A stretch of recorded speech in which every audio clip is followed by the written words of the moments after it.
Assalamualaikum warahmatullahi wabarakatuh. Innal hamdalillahi nahmaduhu wa nasta'inuhu wa nastaghfiruh wa na'udzu billahi min syururi anfusina wa min sayyiati a'malina. May yahdihillahu fala mudhillalah wa may yudlil fala hadiyalah. Wa asyhadu an la ilaha illallah wahdahu la syarikalah. Wa asyhadu anna Muhammadan abduhu wa rasuluhu la nabiyya ba'dah. Allahumma salli wa sallim wa barik ala nabiyyina Muhammadin wa ala alihi wa sahbihi ajma'in. Ya ayyuhalladzina amanu taqullaha haqqa tuqatih wa la tamutunna illa wa antum muslimun.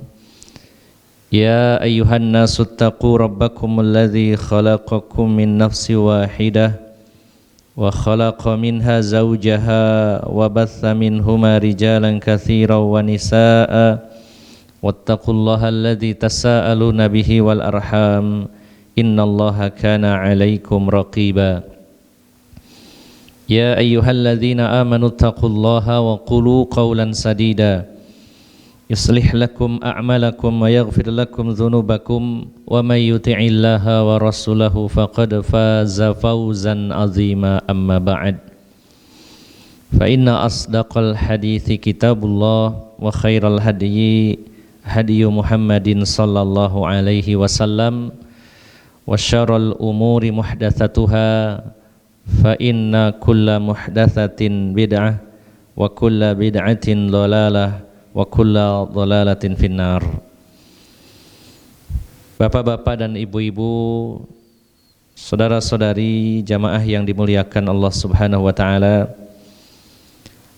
Alhamdulillah, rasa syukur yang sebesar-besarnya kita panjatkan kehadirat Allah Subhanahu wa taala atas karunia hidayah yang Allah berikan kepada kita semuanya, dan juga khususnya nikmat berupa taufik pertolongan Allah Subhanahu wa taala, yakni dengan bertemunya kita dengan bulan suci Ramadan dan diberi taufik oleh Allah untuk tetap bersemangat beribadah di dalamnya, dan semoga Allah berikan taufik untuk menerima amal-amal ibadah kita.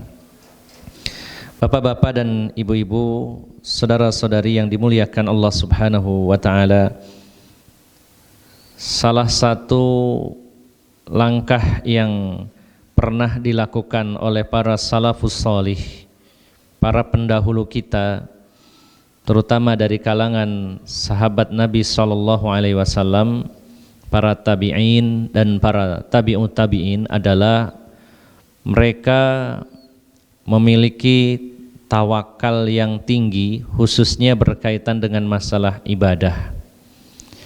Biasanya kita mengaitkan tawakal itu dengan urusan rizki, dan mungkin di antara kita sudah bisa dan diberi kemampuan untuk bisa tawakal dalam masalah pembagian rizki.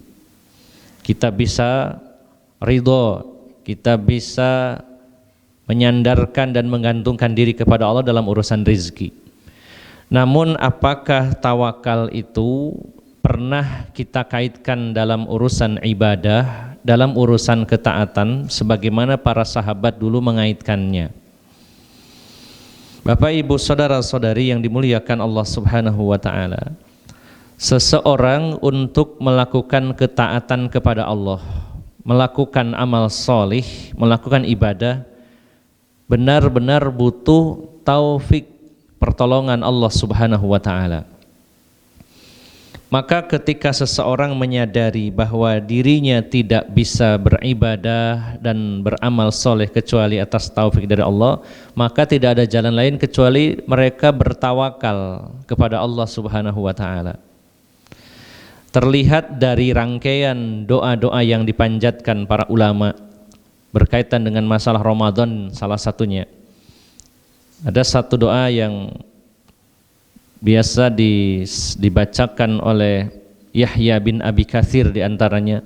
Beliau berdoa kepada Allah terkait dengan masalah Ramadan, yang menunjukkan betapa beliau tawakalnya kepada Allah dalam hal ketaatan. Beliau berdoa kepada Allah, Allahumma sallimni ila Ramadan wa sallim li Ramadan wa tusallimuhu minni mutaqabbala. Ada tiga kata doa yang beliau ucapkan. Allahumma sallimni ila Ramadan, ya Allah selamatkanlah saya supaya saya bisa bertemu dengan bulan Ramadan. Dari kalimat ini saja kita bisa mengambil ibrah, mengambil pelajaran bahwa para salafus soleh begitu tawakal menyerahkan dirinya kepada Allah dalam hal sekedar bertemu dengan Ramadan saja. Mereka tidak pernah mengandalkan diri mereka bahwa saya ini bisa bertemu dengan Ramadan, tapi mereka minta kepada Allah hatta sehingga dalam masalah hanya bertemu saja dengan bulan Ramadan mereka tawakal kepada Allah. Mereka sangat mengandalkan Allah Subhanahu wa taala. Mereka berdoa, Allahumma sallimni ila Ramadan. Ya Allah selamatkan saya supaya saya bisa berjumpa dengan bulan Ramadan. Kalau saya tidak selamat, saya tidak akan bisa bertemu dengan bulan Ramadan. Maka kesadaran inilah yang perlu kita tanamkan bahwa kita bisa beribadah, kita bisa beramal soleh atas taufik Allah, sehingga kita butuh Allah dalam hal ini. Kemudian penggalan kedua, wasallim li Ramadan. Ya Allah selamatkan saya supaya saya bisa mengisi bulan Ramadan dengan ibadah-ibadah. Karena bisa jadi kita bertemu dan berjumpa dengan bulan Ramadan tapi tidak maksimal dalam menegakkan ibadah di dalamnya, maka kita butuh pertolongan Allah Subhanahu wa taala.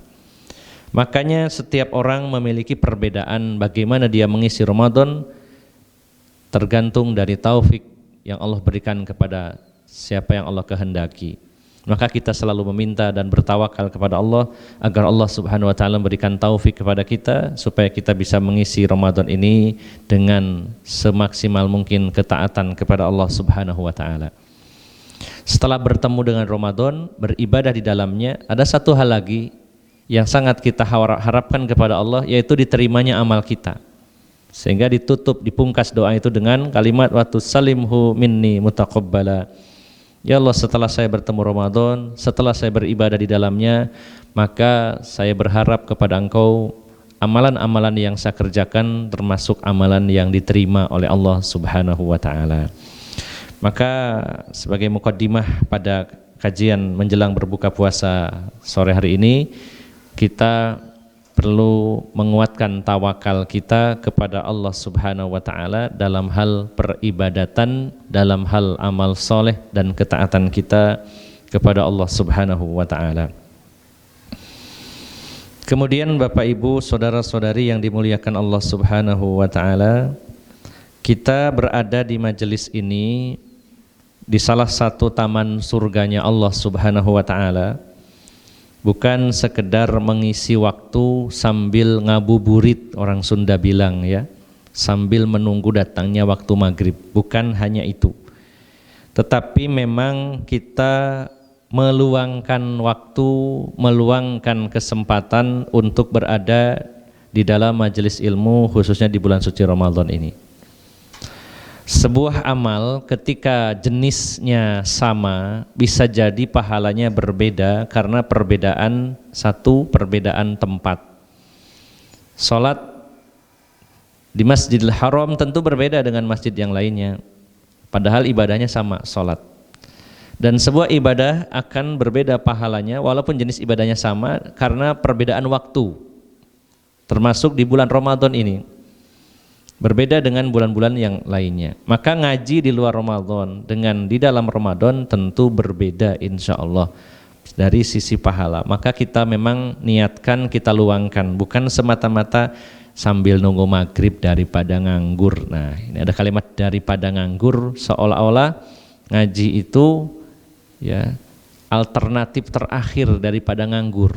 Tapi benar-benar kita alokasikan waktu sejenak dan sebentar. Mudah-mudahan Allah Subhanahu wa taala melembutkan dan menyuburkan hati kita dengan banyaknya mendengar nasihat-nasihat agama dan membuat hati kita semakin bening sehingga kita semakin dekat kepada Allah Subhanahu wa taala.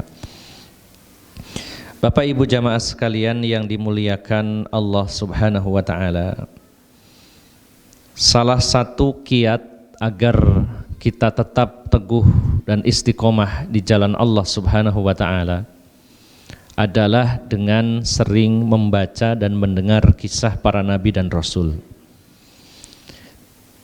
Di podium ini, di mimbar ini sering saya ulang-ulang firman Allah Subhanahu wa taala surat Hud surat 11 ayat 120.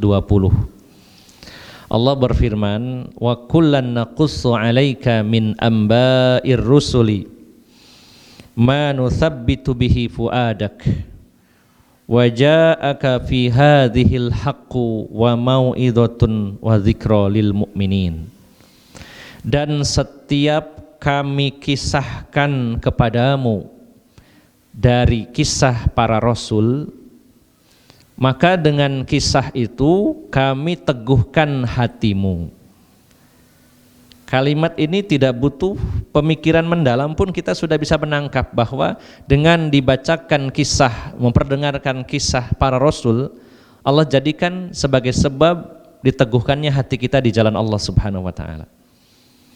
Kemudian juga di dalam kisah para rasul itu waja'aka fi hadhihi, dan datang atau ada dalam kisah para rasul itu al-haqqu, kebenaran, wa mau'izatun, nasihat, wa dzikra, peringatan, lil mu'minin, bagi orang-orang yang beriman.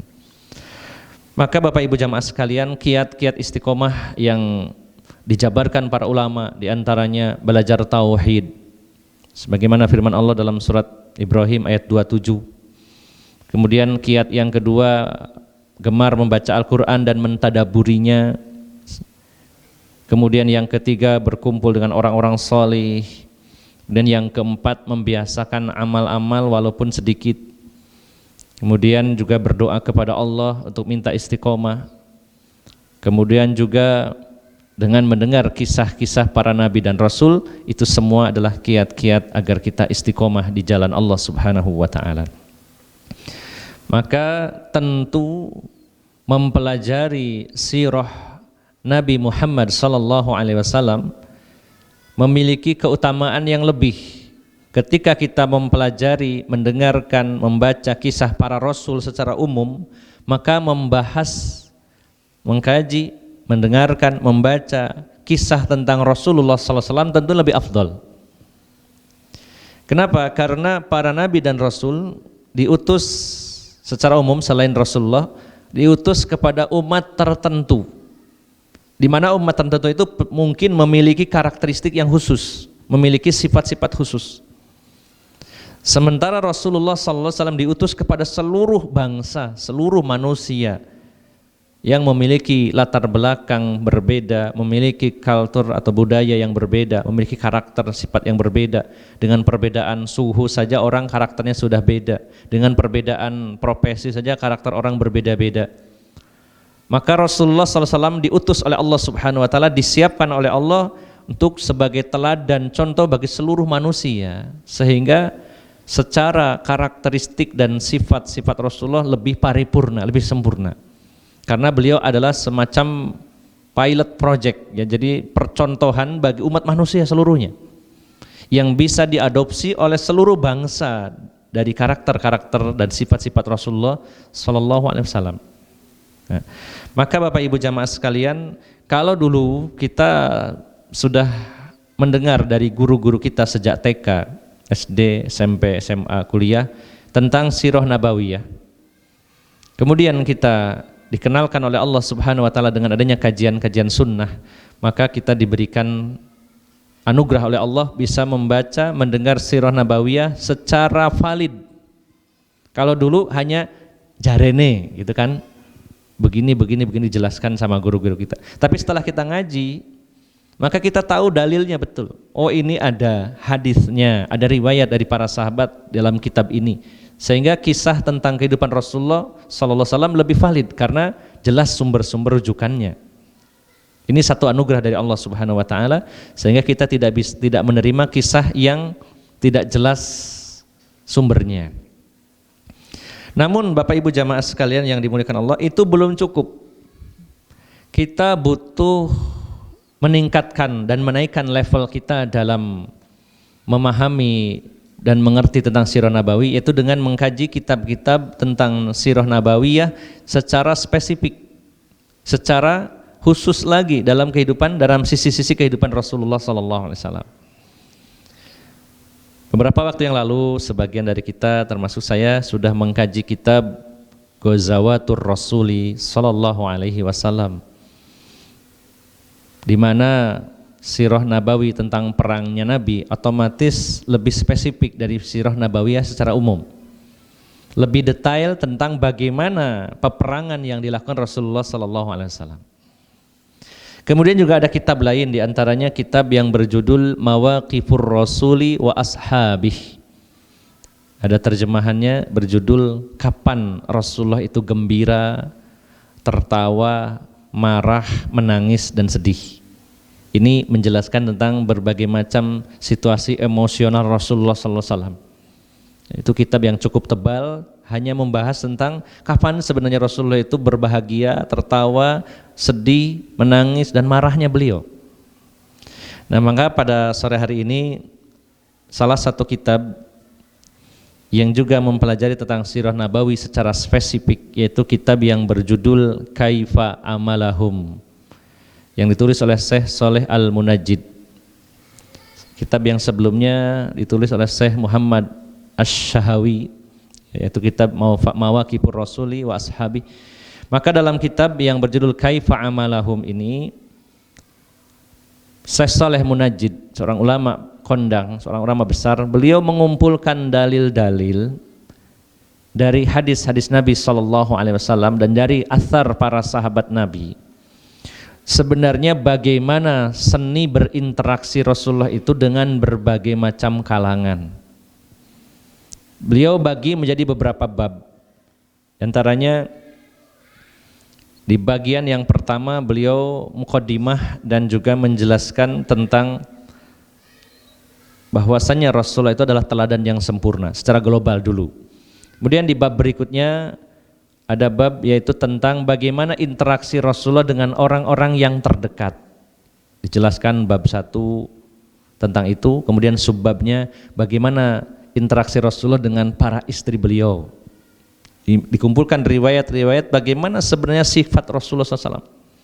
Bagaimana kesehariannya Rasulullah, kalau pagi hari apa yang dilakukan Rasulullah di rumah tangganya, bagaimana kemesraan dan romantismenya Rasulullah SAW, bagaimana candaan Rasulullah dengan istri-istri beliau, dan semuanya seluk-beluk kehidupan beliau di rumah tangga beliau kita gali di sana. Kemudian yang terdekat dari keluarga beliau adalah putra-putri beliau, bagaimana interaksi beliau dengan putri-putri beliau. Kemudian juga bagaimana interaksi beliau dengan cucu beliau. Karena mungkin kita pada hari ini bisa sebagai seorang suami, sebagai seorang ayah, sebagai seorang kakek, bisa jadi begitu. Dan kita butuh contoh bagaimana sikap kita kepada istri, kepada anak, kepada cucu. Dan semua itu ada dalam diri Rasulullah. Kemudian juga dijelaskan di sana bagaimana interaksi Rasulullah dengan kerabat-kerabat beliau. Bagaimana interaksi Rasul dengan para tetangga beliau. Ini dalam bab yang kedua, yaitu interaksi Rasulullah dengan orang-orang yang terdekat. Kemudian di bab berikutnya bagaimana interaksi Rasulullah dengan kalangan manusia yang berstatus beda, status sosialnya berbeda-beda.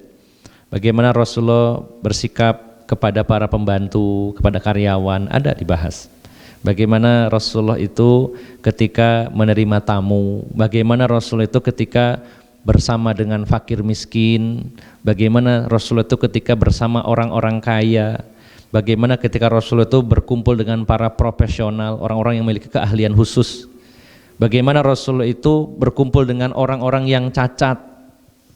Kemudian juga dari sisi umur, bagaimana Rasulullah itu berinteraksi dengan anak-anak kecil, bagaimana dengan orang-orang yang sudah tua, bagaimana interaksi dengan ibu-ibu, bahkan bagaimana Rasulullah SAW bersikap kepada binatang dan lingkungan, semuanya ada. Tinggal kita gali, kita telaah lebih mendalam lagi, kita renungkan, lalu kita berusaha maksimal untuk mencontoh Rasulullah SAW. Bapak Ibu jamaah sekalian, apa yang difirmankan Allah Subhanahu wa taala pasti sebuah kebenaran mutlak, tidak ada keraguan di dalamnya. Apa yang Allah firmankan, Allah yang katakan, kita sebagai seorang muslim mengaku mengikut Rasulullah sallallahu alaihi wasallam pasti meyakini bahwa apa yang Allah sampaikan itu benar, tidak ada sedikit pun kesalahan dan keraguan. Dan Allah Subhanahu wa taala telah berfirman di dalam surat Al-Ahzab ayat 21.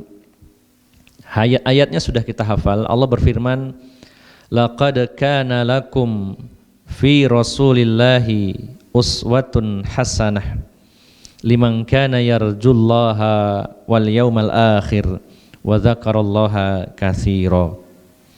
Sesungguhnya telah ada, Allah sendiri yang mengatakan sesungguhnya telah ada. Ini sebuah tazkiyah, sebuah rekomendasi dari Allah yang tidak perlu kita ragukan lagi. Kalau Allah sudah bilang seperti itu, kita yakin. Allah menyatakan sungguh benar-benar laqad ada dalam diri Rasulullah SAW itu uswatun hasanah, teladan yang baik bagi siapa saja di antara kita yang berharap bertemu dengan Allah Subhanahu wa taala dan juga yang berharap dengan kedatangan hari kiamat dan dia yang banyak menyebut Allah Subhanahu wa taala. Maka Bapak Ibu jamaah sekalian yang dimuliakan Allah Subhanahu wa taala, Allah sudah tegaskan seperti itu, kita tidak perlu ragu lagi bahwa benar-benar ada dalam diri Rasulullah itu teladan yang bagus. Kemudian Bapak Ibu jamaah sekalian, Allah juga menegaskan, saya lompati beberapa poin, bahwasanya Allah menegaskan kepada beliau Rasulullah SAW, wa innaka la'ala khuluqin azim, wa innaka la'ala khuluqin azim. Allah nyatakan, dan sesungguhnya engkau wahai Muhammad benar-benar berada dalam akhlak yang sangat agung. Bukan manusia yang mengatakannya, Allah Subhanahu wa taala. Sehingga kita semakin mantap, semakin yakin bahwa Rasulullah SAW itu diciptakan oleh Allah, diutus di tengah-tengah manusia, tentunya dengan desain yang sempurna, dengan skenario yang sempurna, dijadikan teladan bagi seluruh umat manusia. Tidak ada celah ya, bagi kita untuk ragu dengan firman Allah Subhanahu wa taala. Kemudian Bapak Ibu jamaah sekalian, mengapa kita harus meneladani Rasulullah sallallahu alaihi wasallam? Artinya lebih penekanannya kepada Rasulullah, sementara sebenarnya ada figur-figur lain mungkin. Ya, ada figur-figur lain yang bisa kita jadikan contoh. Namun mengapa kita jadikan beliau sebagai tokoh utama yang jadi figur bagi kita? Yang pertama, Bapak Ibu jamaah sekalian, kita mencontoh Rasulullah Sallallahu Alaihi Wasallam, mengambil teladan dari beliau karena memang itu perintah dari Sang Pencipta, dari Allah Subhanahu Wa Taala. Di ayat tadi jelas Al-Ahzab 21, Allah sendiri yang mengatakan, bukan hanya mengabarkan, tapi maksud Allah juga memerintahkan kepada kita untuk menjadikan Rasulullah sebagai teladan. Ya. Kalimatnya memang kalimat berita, sungguh ada dalam diri Rasulullah SAW uswah hasanah. Tapi dengan kata lain sebenarnya adalah sebagaimana dijelaskan oleh Imam Ibnu Katsir, maksud ayat itu adalah hendaknya kita menjadikan beliau sebagai uswah hasanah. Bukan hanya berita kita dengar, oh iya Rasulullah itu uswah hasanah, tidak. Tapi maksudnya Allah perintahkan, kalau kita memang berharap bertemu Allah dan akan berjumpa dengan hari akhir, maka kita wajib hukumnya menjadikan Rasulullah sallallahu alaihi wasallam sebagai uswatun hasanah. Jadi poin pertama, mengapa pilihannya Rasulullah sallallahu alaihi wasallam? Karena Allah yang memerintahkan kepada kita. Yang kedua, alasannya adalah karena Rasulullah sallallahu alaihi wasallam adalah ya di akhir zaman tentunya, sejak diutusnya Rasulullah sallallahu alaihi wasallam, beliau adalah manusia yang maksum, terjaga, terpelihara dari dosa. Jadi gambarannya kalau kita sederhanakan Bapak Ibu jamaah sekalian, kalau kita mencontoh seseorang, kita kagumi dia, kita pelajari kehidupannya, dan itu selain Rasulullah SAW, maka kemungkinan akan ada kesalahan, sedikit atau banyak. Misalkan menjenengan seneng si fulan, ini orang kok luar biasa ya, karakternya, sifatnya, dari semua sisinya bagus sekali, saya harus mencontohnya. Ini tidak masalah. Tetapi tetap ada yang lebih utama, yaitu Rasulullah. Kenapa? Karena kalau orang tadi masih ada kemungkinan, sangat mungkin dia melakukan kesalahan dalam berinteraksi, dalam bersikap. Subhanallah. Kalau kita mempelajari kitab ini, kita punya gambaran. Ketika kita berjumpa sekarang, oh ini yang ketemu dengan saya ini pejabat. Sikap saya harus bagaimana? Ingat dulu Rasulullah bersikapnya seperti apa kepada pejabat. Kita ketemu dengan fakir miskin, kita ingat lagi, oh iya saya pernah belajar dulu bagaimana ya sikap Rasulullah kepada fakir miskin. Kita ketemu anak kecil, bagaimana ya dulu Rasulullah sikapnya kepada anak kecil. Apakah kalau kita datang ke masjid ada 10 orang, di situ ada 2 anak kecil, kita tidak pedulikan yang anak kecil ini, atau kita pedulikan sebagaimana Rasulullah SAW? Beliau tetap salami anak kecil itu. Kadang-kadang kita itu lewat, anak kecil. Ya.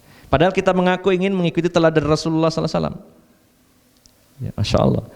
Ketika kita bertemu dengan ini, Allah takdirkan orang ini cacat, gimana ya dulu sikap Rasulullah ketika ketemu ini. Belum lagi nanti ketemu dengan istri, anak, cucu, tetangga, tamu, dengan orang yang punya keahlian khusus, bagaimana ketemu dengan para mu'alaf, bagaimana ketemu dengan orang-orang munafik, ada semuanya.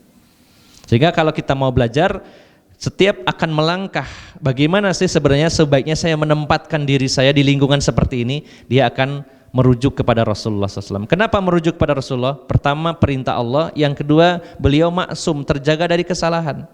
Kalau kita jadikan contoh, tidak ragu-ragu lagi. Nggak ada dalam pikir kita, kalau saya nyontoh Rasulullah salah nggak ya kira? Nggak ada.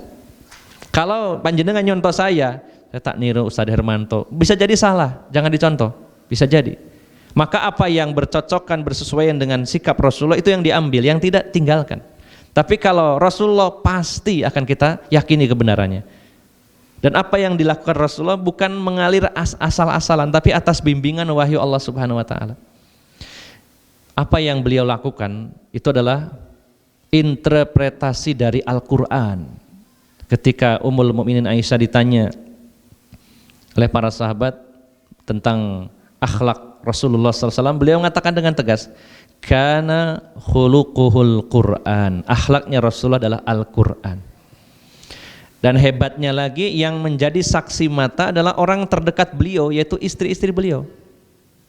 Sering saya katakan bahwa seseorang bisa saja dia disanjung-sanjung, dipuji-puji, dihormati oleh orang lain, karena orang lain tidak tahu aibnya, tidak tahu kesehariannya seperti apa. Sementara istri kita, anak-anak kita paling tahu sikap kita. Bisa jadi ketemu orang kita itu ramah, murah senyum, kesannya kayak orang sabar, tapi anak istri kita belum tentu mengatakan kita sabar. Bisa jadi, naudzubillah, jangan sampai istrinya mengatakan, wah nang jobo sawangane loman, wah nang bojone pewelit. Karena yang tahu istrinya.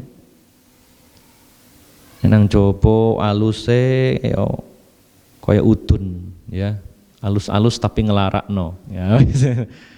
Tapi nang omah itu masya Allah mbak bojone iki wis tegoan, misalkan begitu. Yang paling tahu istri. Jadi jangan merasa salut takjub dengan seseorang di luar, bagaimana pandangan istrinya. Kalau ingin tahu seorang lelaki bagaimana akhlaknya, tanya kepada anak istrinya, gimana suami sampean di rumah. Ya mungkin bisa saja ditutupi, bisa mungkin jujur. Tapi Ummul Mukminin sebagai orang yang paling dekat dengan Rasulullah memuji, sampai menyimpulkan kana khuluquhul Qur'an, akhlaknya Rasul itu adalah Al-Qur'an. Artinya Bapak Ibu jamaah sekalian, yang beliau lakukan dari interaksi tersebut dengan siapapun, beliau sedang mempraktekkan Al-Qur'an. Ketika wahyu itu belum turun, kemudian beliau mungkin melakukan kesalahan, Allah akan langsung koreksi. Nah, jaminan. Apa yang sudah diwahyukan kepada Allah kepada beliau, beliau laksanakan. Beliau praktekkan. Dan ketika beliau melakukan sesuatu, bersikap atau menyikapi sesuatu yang salah karena wahyu belum turun, maka Allah tegur langsung. Bagaimana ketika para istri Rasulullah itu cemburu dengan Maria Kibtiyah. Nah, wajar ya seorang wanita itu cemburu. Ya, wanita itu secara tabiatnya tidak mau dipoligami dan pasti cemburu. Itu adalah tabiat. Dan tabiat tidak bisa disalahkan. Kalau ada wanita tidak suka dipoligami, itu tabiat. Jangan kita simpulkan, oh sampean kafir loh gak gelem poligami. Itu kan syariat Allah, sampean kafir. Ya, istrinya dikafir-kafirkan supaya menyetujui kalau ingin poligami. Ya, dengan alasan saya tuh nggak suka mas, nggak bisa saya dipoligami. Ya, saya cemburunya besar. Ini adalah tabiat. Sesuatu yang dibenci belum tentu membenci syariatnya, karena tabiatnya. Bukankah Allah telah berfirman di dalam surat Al-Baqarah ayat 216,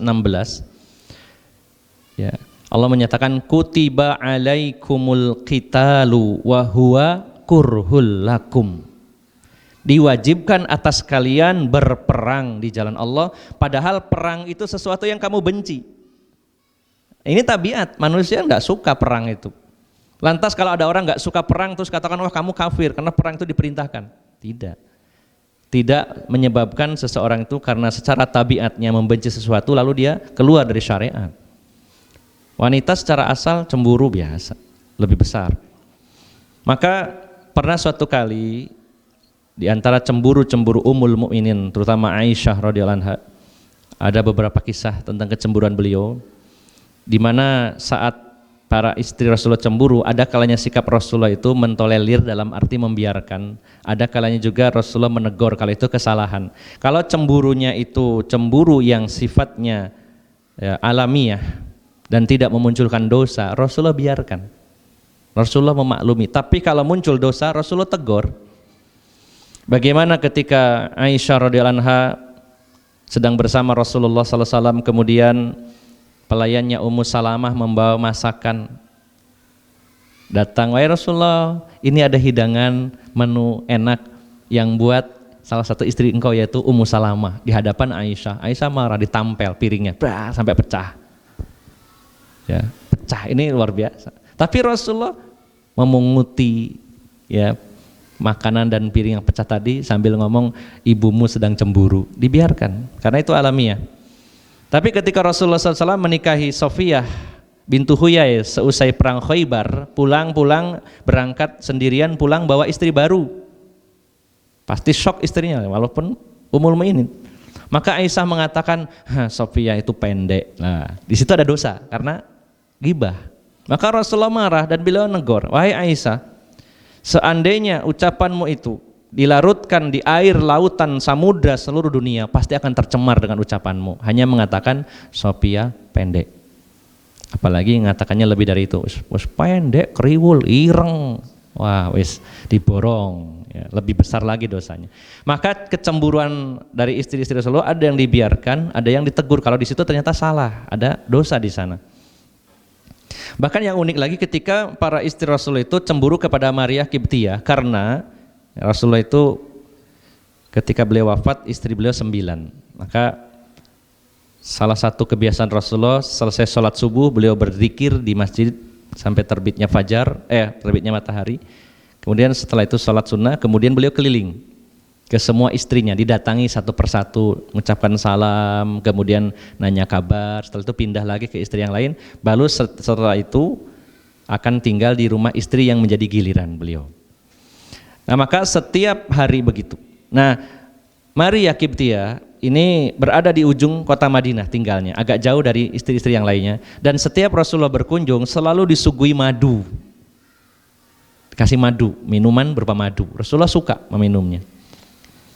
Nah, karena tiap hari, setiap habis dari Maria kemudian ke istri-istri yang lain, kok mulut Rasulullah wanginya madu, ada bekasnya dikit-dikit madu.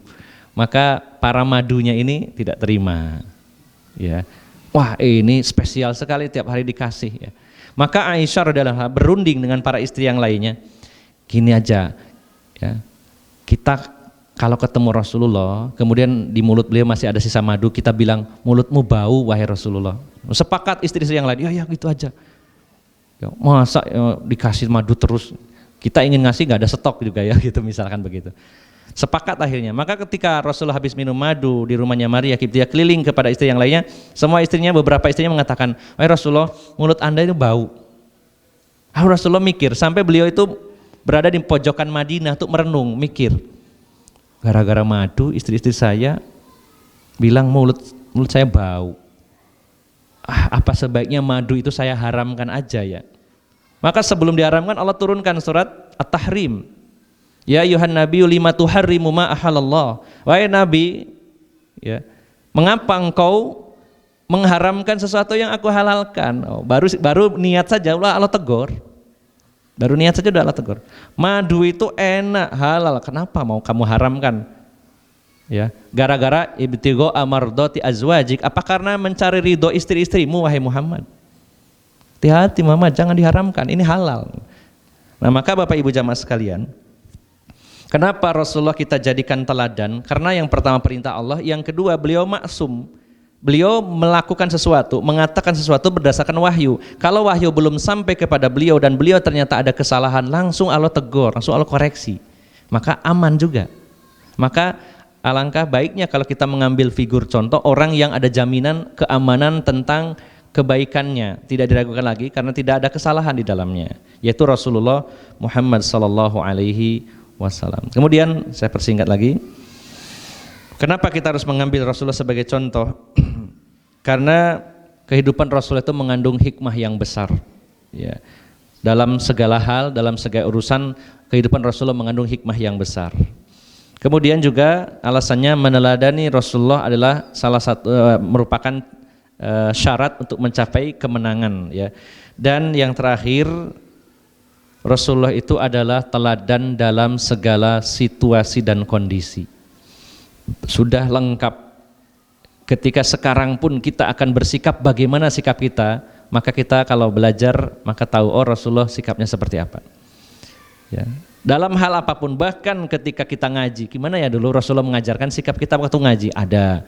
Oh sekarang saya lagi ngobrol dengan orang-orang kaya, bagaimana? Seperti tadi di awal. Semuanya sudah ada dengan berbagai macam situasi, kondisi, dan ketika berhadapan dengan berbagai lapisan masyarakat, kita akan mencontoh Rasulullah Muhammad sallallahu alaihi wasallam.